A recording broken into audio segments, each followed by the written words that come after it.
Had a great morning. So far, this has been what a great day this has been. We have 24 guys that signed in this class. We think it's an unbelievable class.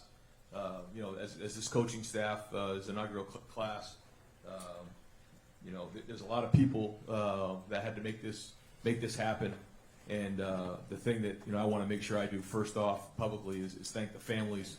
There's a lot of families here that jumped on board here before we won a game at all this year, and they believed in what we were talking to these families about, and the philosophies and what was going to go on. And here we are in the early signing day, and undefeated playing in the national semifinals. And I just want to say thank you publicly to all the families out there and the recruits who believed in us from the beginning.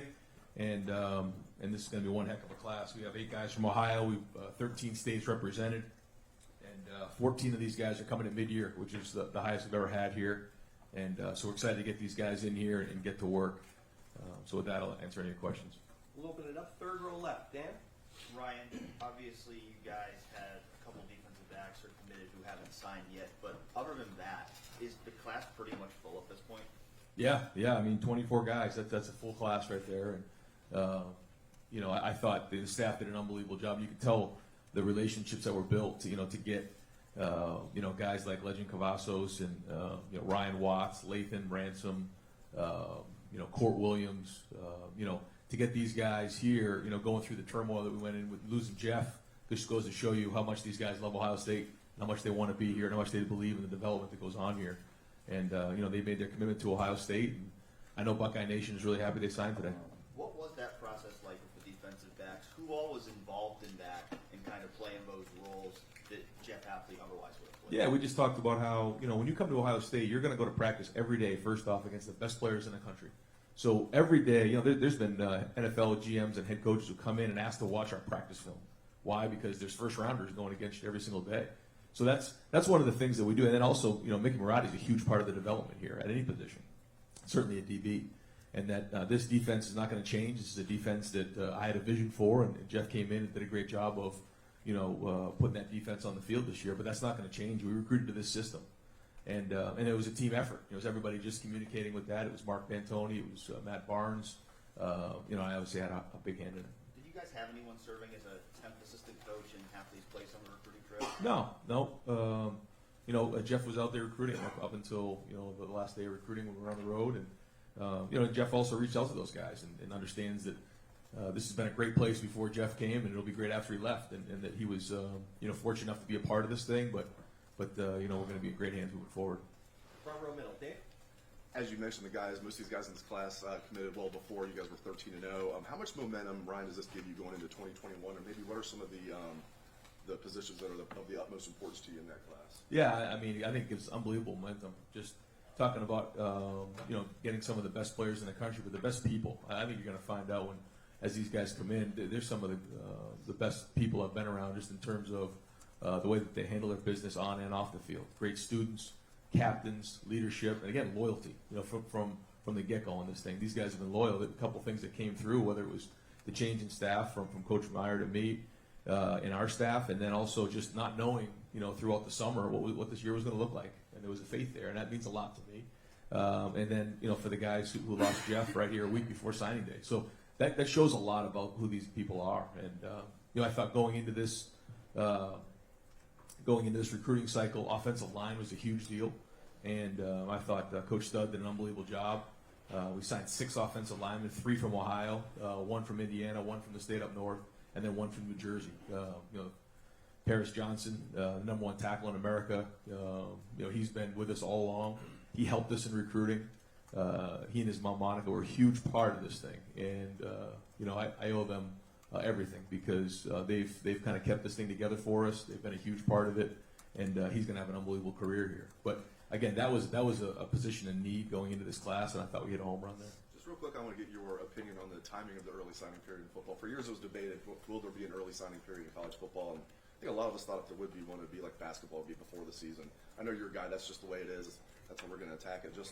I'm curious what you think about the timing. It's just 6 weeks away from the next signing day. Do you think it should be before the season? If you were, I got to really sit down and think about this, because I was not part of those conversations, but I'm in it right now, and however this came down, I'm not sure that they realized what this was going to be like for a coaching staff and a team where you're playing on the 28th. You played in a Big Ten championship game. You have 1 week on the road to go recruit these guys and get out there. There's possible coaching changes on your staff. You have 14 guys coming at mid-year. You have award shows to go to, and then by the way, once you get off the road, you have 2 weeks to get ready to go play Clemson. That's a very stressful time, and it is what it is. We're keeping our head down and we're going, but I think we have to take a hard look at that. Fourth row left there. Patrick? Ryan, last year when we talked to you about the class, you were trying to keep it together after the coaching change. So this is your first time to put together a whole class. I'm curious just how it was different for you this time around, attacking it from a head coaching perspective. Yeah, well, at this time last year, like you said, it was just talking to the guys about our coaching staff and where we're going, and that was kind of in short order. And but this was our first real class. It's our first class from beginning to end, and there was a lot more time, a lot more relationships built with deeper connections there, and just a lot more time. And so, again, I thought our staff did a great job. You talk about some of the work it takes to recruit nationally, just the travel and time and phone calls, and the work Mark Pantoni and his staff did to get this class together is just tremendous. But it's great to celebrate on a day like today because there's so much work that gets put into this. And how much did you take from working under Coach Meyer of just how you handle all of this, the importance of recruiting? I mean, obviously that's important, but he put such an emphasis in these type of classes. Yeah, he's a great recruiter. He really recruited unbelievable players here, and that's why our roster is so good the way it is right now. And so we want to continue that and learn a ton. Behind him. Kevin? Yeah, I wanted to ask you about the receiver hall. A couple 5 stars, a couple 4 stars. I mean, just how that class came together, and just have you seen a group in one class just that strong with what you have there with Julian and Jackson and G and with Mookie? No, I mean, this is probably the strongest class I've seen in a long time that I can remember. Julian Fleming, had an unbelievable high school career. Comes in highly decorated, but he's a great young man. His family is awesome. His mom Betsy and his grandfather Mick and all of them. They're really going to help support him while he's here. And that was a hard decision for him to leave Pennsylvania to come here, but he's going to have a great career here, and we think that he has a chance to be a great one. And then, Jackson. You talk about having an unbelievable season. The season he had down there at Rockwall is, again, one of the better ones I've seen in a long time. And I can't wait to see him on the field. G. Scott is one of those guys that, every time you talk about G. Scott, everybody has unbelievable things to say about him. Why? Because he's not only a great player, but he's a great person. He's been loyal from the get-go. This is a young man from Seattle, Washington, who got a long way to come here. A lot of people had to go through that door and say, hey, no, why don't you stay closer to home? And he stayed loyal the whole time. And he's a big, strong, physical receiver. That chance to be great. And then Mookie Cooper, didn't get a chance to play this year because of an ineligibility situation in his school. But he's more of a slot receiver. He kind of is going to work inside a little bit, great short area quickness. And so I know he's looking forward to get back on the field and playing. But again, I think those are real weapons. And I think that had something to do with being able to sign 2 quarterbacks in this class, with knowing they're coming in with really good receivers. Just a follow up on that too with G. You talking about him being a good person. There were the stories coming out of Seattle with him befriending the homeless Buckeye fan and everything. Just talk about G maybe as a person, what he is like off the field. Yeah, he's special. Like you said, he's got a huge heart. What some of the stuff he's done, you guys have seen, but we saw that early on, and what he's done to help put this class together, just. Through text messages, group texts, talking to those guys, meeting different guys at camps, when he's here on campus. And, again, comes from a great family. And I can't say enough about who he is, but also as a player. I mean, you talk about a dominant physical player. When you watch his film, it just jumps off the screen. And so super excited. He's a Buckeye. And to the right of Kevin, Zach?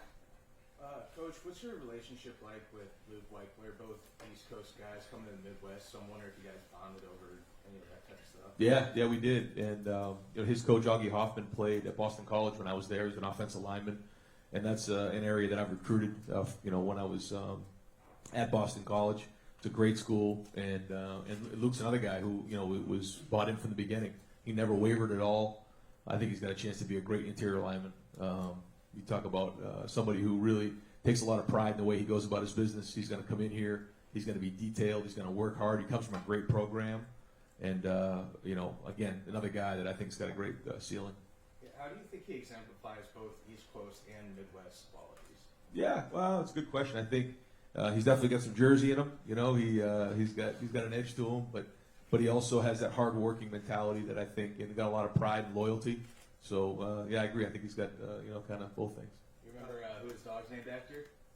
I forget. Mark Sanchez. Oh, that's right. That's right with the Jets. You guys remember bonding over that too? That's right. Because we talked about that for a while because I coached Mark when I was with the Eagles, and then that's right. I forgot about that. Second row right, Tony. Ryan, when you are scouting or looking at players, do you compare them to past players that, like, these receivers, do they remind you, of other players? Like, Sometimes you see somebody and you say that guy kind of reminds me of somebody else. But then other times they just kind of are who they are, and then the more you get around them, the more you learn more about them too. Because it is hard to kind of see things on film. Film helps you; it's part of the process. But so much of it is who they are as people too, and their work ethic. And when you go into the school, you ask the guidance counselors and the assistant coaches and all the people in the school about who they are, and that's just as important as anything. And so I don't think you truly get a feel for who they are until they get here and they're in the program for a little while. and then with Jackson, just the numbers that he puts up, I'd say, like, how is that possible? But, like, what do you think of when you see that? When you just see the constant production, does it translate to college? I hope so. Yeah, I mean, it's exciting when you see stuff like that. When you just see the numbers over 200 yards receiving a game, one-handed catches, releases where guys fall down on the ground. I mean, that gets exciting. We can't wait to get them here. Front row left, Nathan. Obviously yourself, Ohio State, and two of the other teams in the playoff have shown what you can do with the transfer quarterback. But getting two guys in this class, what does that help you do as far as maybe establishing something long-term here? And did you see that as something that was important for the program? Huge, yeah, huge. And this is not something that we took lightly. This is difficult stuff. You guys have asked me a lot of questions over the last year about transfers and with Joe and with Justin and different things that have gone on. We've lost Matthew and Tate, and trying to figure out what that is. And so the idea is to have 4 quarterbacks in that room, and that's not easy to do. And we felt like we had to try to get more depth in that room. And Jack and CJ both bring different things to the table. Jack is somebody that has been committed all along. He was loyal from the get-go. I watched him throw when he was 16 years old, and I saw something in him, and he never wavered either. And I think he's got a chance to be a really good player. And then CJ is somebody who came on the scene a little bit later, and I think he has a high ceiling as well. So both kind of different stories, but I think both are really excited to come in here and go fight for playing time. I think to say that they're going to go compete with Justin to be the starter next year is a little bit unfair. But to fight for that backup spot next year is real, and they'll both be coming in here, and you never know how that works. Before you know it, you're in it, and in order to go win championships, you have to have depth at that position. So what an opportunity for a couple guys to come in and compete against each other, get developed in what I think is the best offense in college football, and get coached by some of the best coaches. Obviously, things worked out really well with Justin. They're not always going to work out immediately that well. Is there something about bringing these two guys in, yourself, with the background you have, you get to kind of build this from the ground up, the kind of quarterback you want at the front of this program? Yeah, I mean, Mike Yursich did a great job recruiting both of these guys, and he's going to do everything he can to develop these two, and that's the promise you make in recruiting. We're going to do everything we can to develop you, and I think this offense is very quarterback friendly. And when you look at our history in the past, what we've done here, having Dwayne and seeing what Joe did, and now Justin being in New York City, I mean, I think it speaks for itself. So I think it's exciting, and not being able to have to start right away is a good thing. I think it's good when you can get developed, and it's going to start right in a couple weeks here. And those guys will be enrolled in school. They'll get going with Mick and the mat drills and everything else, and then before you know it, we're in spring ball, and we go from there. Second row left, Steven. CJ has some things in common with Justin and Dwayne, as far as like they're all kind of trained by the same QB trainer. And Quincy was here when CJ came for the game. Did you lean on Quincy at all when asking for some evaluations on CJ, especially since he's worked with some of the guys you coached? Yeah, there's a lot of guys that we asked when all these recruits. We just asked different people for their opinions on these guys, and because you don't get to spend as much time with these guys. You just don't. And by the time it's contact period, like for instance, we recruited all these guys for years. And the only time we were allowed to actually go into their home and have contact with them was this past week before before we got here. That's it.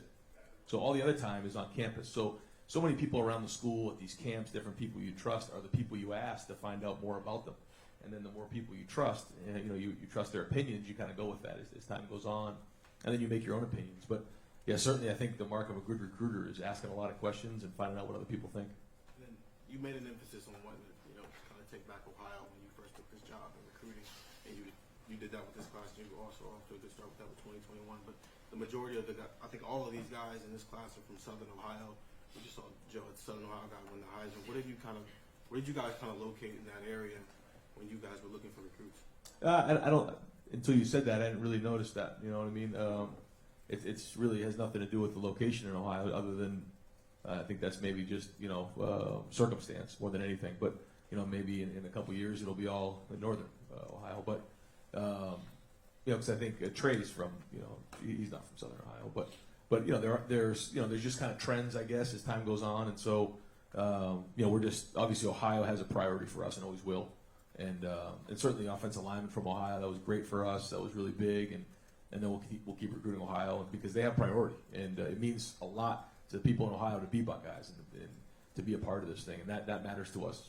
And then lastly, there were some guys in this class that were committed before you took the job, and obviously Paris stayed committed the entire time, and Legend decided to decommit, reopen his options, and then came back to the class. Like, what were some of your conversations with those guys when you first took the job and they were getting to know you? Yeah, Paris. It was we sat down with Thea and Monica and just said, listen, we want to just kind of start from scratch, and we kind of just literally wiped the slate clean and started from scratch and just got to know each other and spending time with each other and getting to know each other on and off the field, and over time that relationship and trust grew to where it is right now. And we had a conversation, emotional conversation, early this morning, just talking about how we're finally here and we made it. And again, I just thank them for their loyalty and all that. And then with Legend, he kind of went through that same process. He did decommit, and then decided he wanted to be a Buckeye. And then what his dad did, CJ, too, to help us with this thing was unbelievable. He really knows football. He's got a great way around these young men, and he helped us a lot as well. So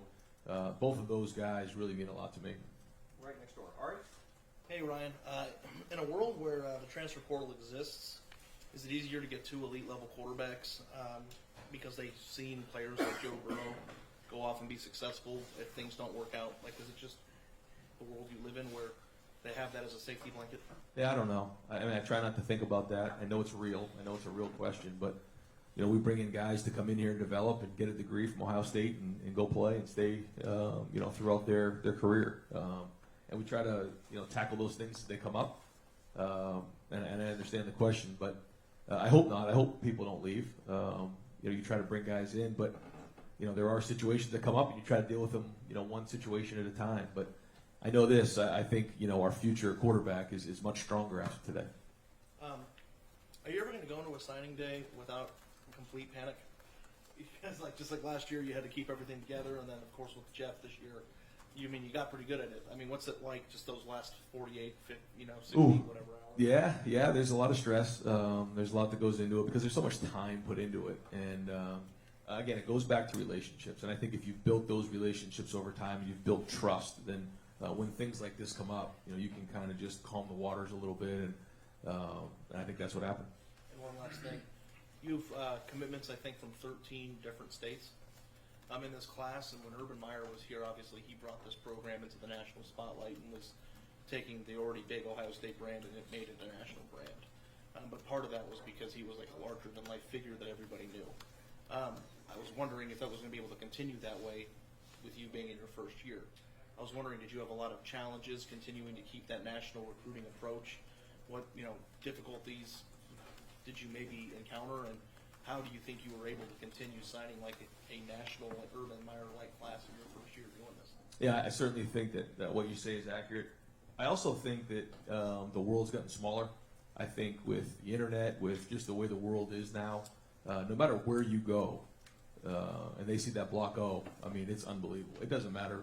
When we went out to see Enoch Viamahe, I mean, there were people in Hawaii that recognized me right away, and that was before I coached the game. You go into California, there are Buckeyes everywhere. You go out to Washington, it's unbelievable.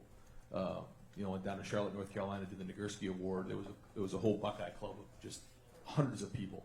So when you go down to Dallas, Texas, there's Buckeyes everywhere. So I think the brand of Buckeye Nation is throughout the country, and I think people feel that. You know, I think they feel it. And I just think that nowadays kids are more inclined to get on a plane and come to school in Ohio. I think that's changed a little bit, maybe more than 20 years ago when it was a little bit more regional based, I would say.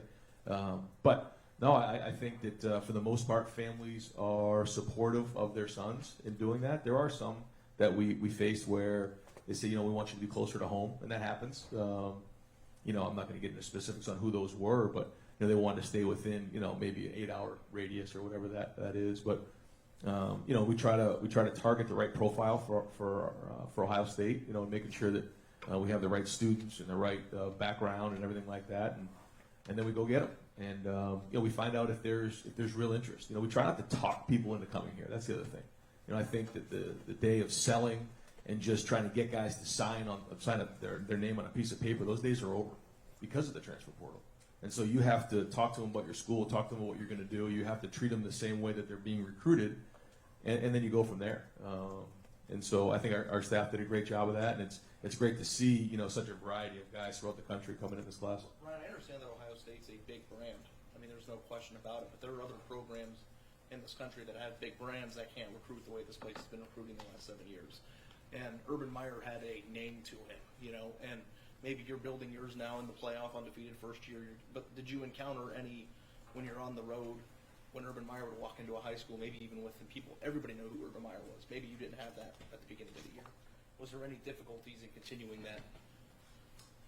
No. I mean, certainly, like you said, you know, Urban's, you know, larger than life when he goes on the road. He's like a rock star and all that. But at the end of the day, I think that these kids want relationships, and they want people who care about their kids, you know. And that's what it comes down to in the end. It's about building the relationships and then bringing them here. And once they get here, they realize that this is such a special place, and the circle of care that's been built here by Gene Smith and the administration, it just blows people away.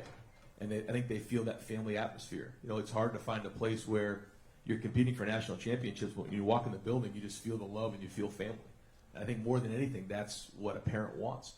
And, you know, as a head coach, I want to be approachable and be able to pick up my phone and talk to them about those things and be there to develop their sons. And I think, again, you know, Ohio State will get you in the door, but that's not going to close the deal. You have to really, you know, show you got to take care of their sons. And that's what I think, our staff's done a good job of.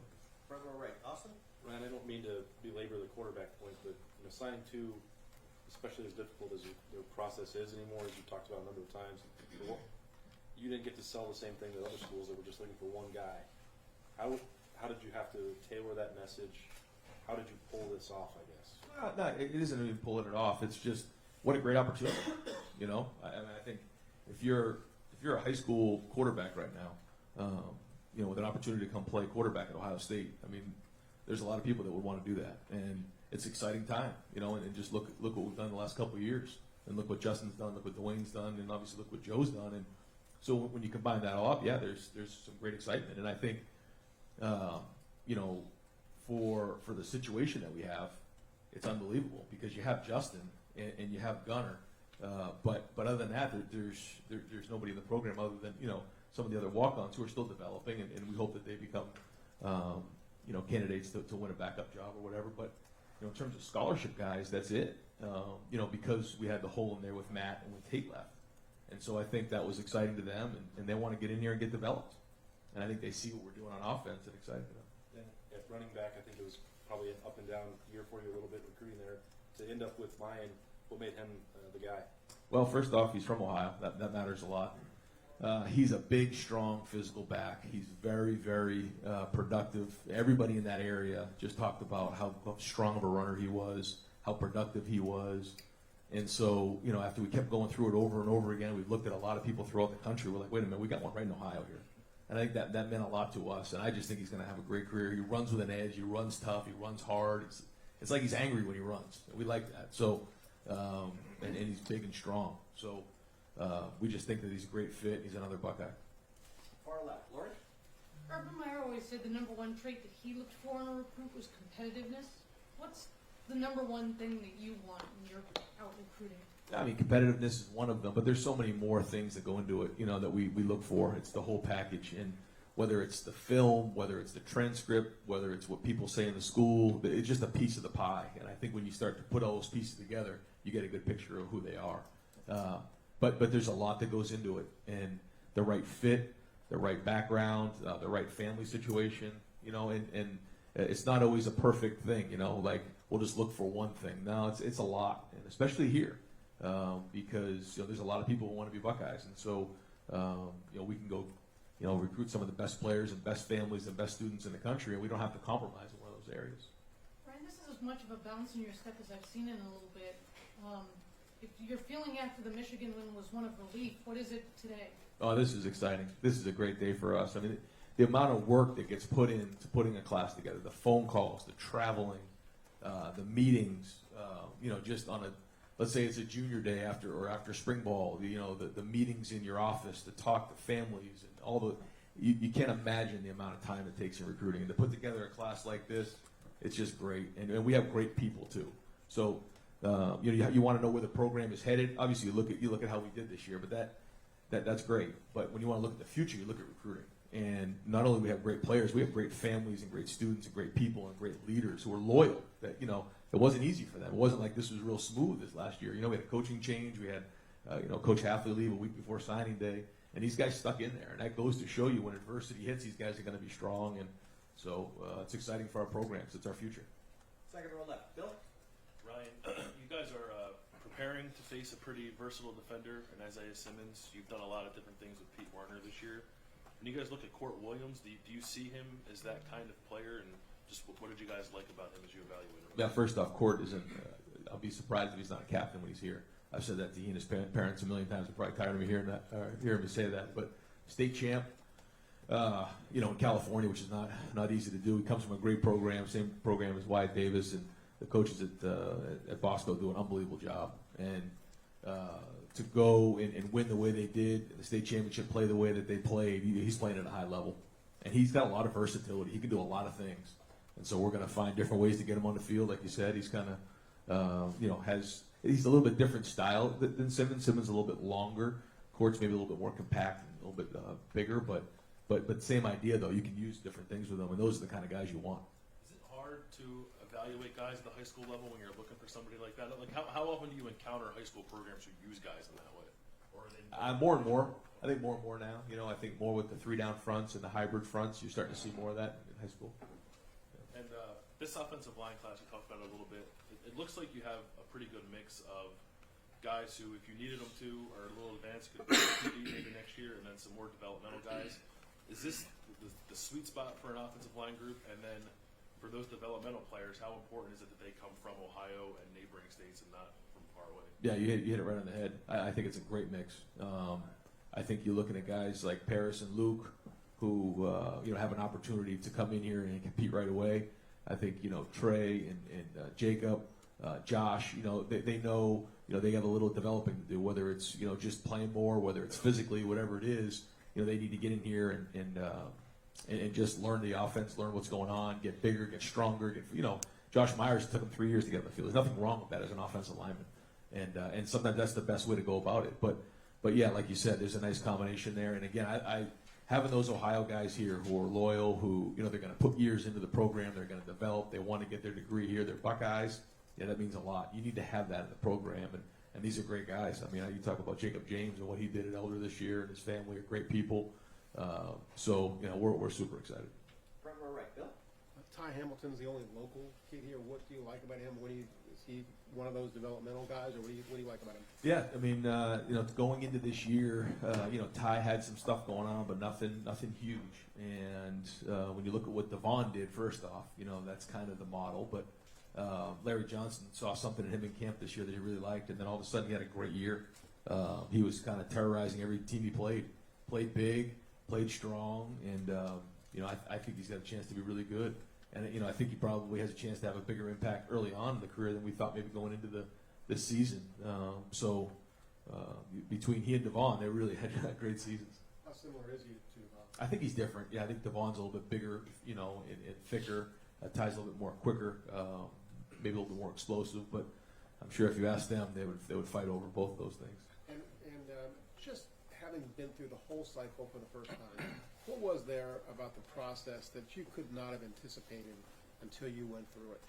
I mean, I don't think there was anything that I wasn't ready for. You know, it's just the time, it's building relationships and being honest. That's the biggest thing. You know, it's not about getting a sale. You know, I was around a coach one time where, you know, you put a book on your desk and it was about how to close a sale. Like, that's not what recruiting is. It's about building a vision and letting them know what your program is and what you're going to do for their sons, building that relationships, and then treat them the way they're recruited. That's what it comes down to. And so when you're honest and you're real with them, then obviously it translates better for when they get here. It's not about getting them to sign. It's about making sure they're successful when they're here. And so we just went with that, trusted it, and it went well. Right next door, Joey. Ryan, during C.J. Stroud's announcement, he was saying that after the opening, he played well at the opening. They played with other Ohio State commits, and they reported back to you that this guy's leadership is good. This guy's pretty good. Was that when he kind of got on your guys' radar? Yeah. So I mean, like you said, we ask a lot of people about a lot of people, and you know, we got a lot of great feedback on CJ. And yeah, up until then, he was kind of an unknown, and you know, we were looking at a lot of different quarterbacks out there and trying to figure out what was the right fit, you know, in the room with Jack. And so the more we learned about CJ, and so certainly the senior year that he had, you know, goes to show you how talented he is. And I think those guys are going to get along great. They're going to compete. They're both going to get developed and let them fight it out. But it wasn't like we just flippantly made this decision. I mean, there was a lot of conversation about what was the right fit in that room. And you know, we asked some of the players, you know, what CJ was like, and we got a lot of great feedback. All that feedback, what do you think was the biggest thing they told you? As a person, you know, his communication, his leadership, you know, he handles himself the right way. He looks you in the eye, he shakes your hand. I mean, I think you're talking about somebody who was raised the right way, and he's got a lot of respect and makes great decisions. Over here to the right, Tim. Ryan, speaking of that, I would think Ryan Day, New Hampshire star quarterback, would be the start of this. But what is the prototype, the template you have in your mind as you're looking at quarterbacks now? Is it just wide open? And if this guy is a great player and a great person, I'll make him fit. Just how do you approach that now? The first thing I think you look for is an extraordinary quality. That's what you want, and then you can tailor the offense based on what that quality is, and hopefully you can find two or three. And if you probably have a great one, and that's what we look for.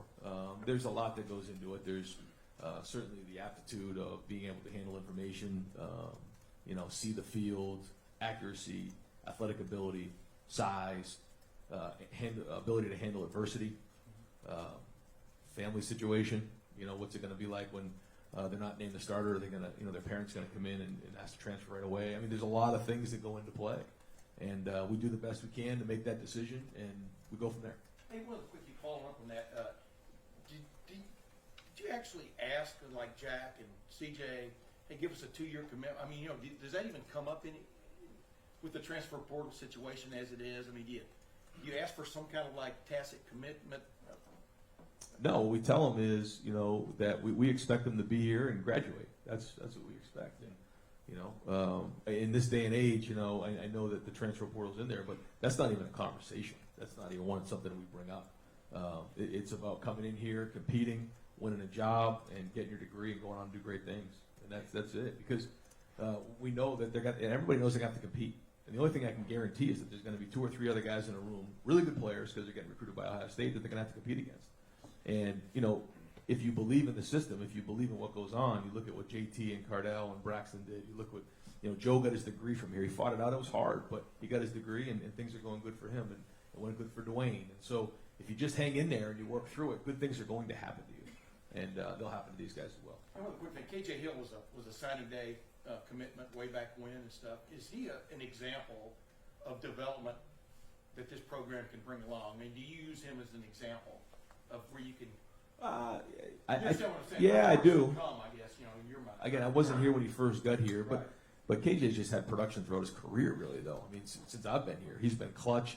He's been very, very productive, and I think he's a great example of that. Yeah, I mean, if you look at the guys, and he's not the only one who have been in the program for 4 and 5 years, you see a high level of development, and that's kind of what I was getting at with the defensive backs is that, you know, if you're here and you're competing, like Jonah Jackson's a great example of that.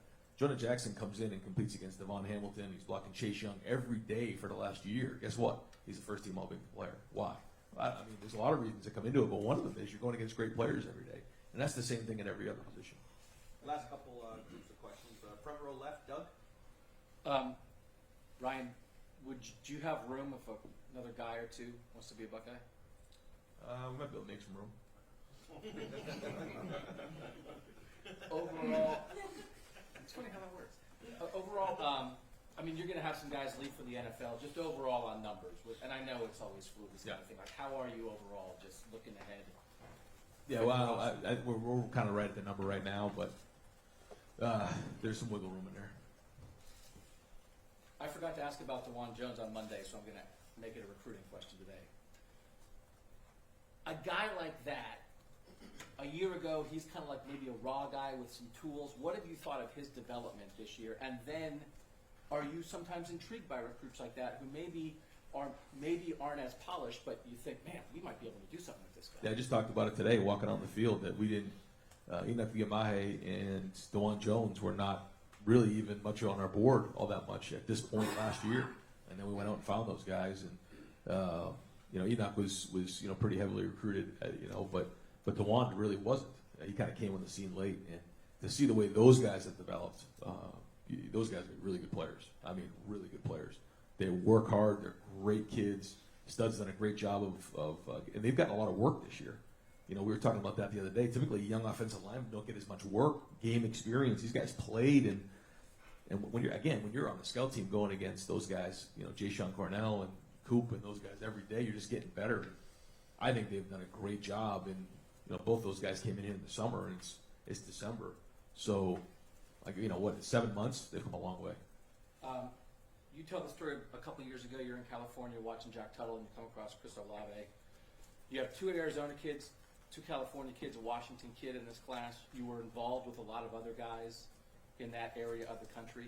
Why was Ohio State on the West Coast in this class? I think it's more of just there were really good players out there, and when we went out there and you make those calls and you go out there and visit those guys in the spring or last winter, there's interest there. And we played in that Rose Bowl. I don't know if that had something to do with it, just being out that way, but there was just an interest there. And we followed up with it, and we fell in love with these guys. I mean, Lathan Ransom is going to be as good a safety as we've had here in a long time. And he and his family are unbelievable people. They believed in this place. They believed in what we're doing. And, I'm so excited he's part of this thing. And, again, whether he's from Arizona or, Kentucky or wherever else, it doesn't matter. I mean, this is a guy who wants to be at Ohio State. He's a great student, great person, has a chance to be a really good player. He's only 17 years old. And I mean, I don't know what it is nowadays. Again, I think that maybe the world's gotten a little smaller, and guys are, less inclined to stay closer to home. They're okay with going a little bit further away to play. And so because of that, I feel strong. And I think when you look at our locker room, it's not, there's a lot of Ohio guys here, a lot of Midwest guys, but there's also some guys, like you said, Chris and Wyatt, and different people from throughout the country where there is that support system in place when they get here. Again, Enoch's from Hawaii. There's different people throughout the country, guys from Texas, JK, Jeff, Barron. Those guys, they kind of take them in and say, listen, you're going to be homesick a little bit, but it's okay. And the Ohio guys are the foundation of this program. But they're the ones that kind of set the whole pace of this program, and they're willing to bring guys in. They don't get territorial. And again, I don't know if it's like that in every program, but it's a really good culture here.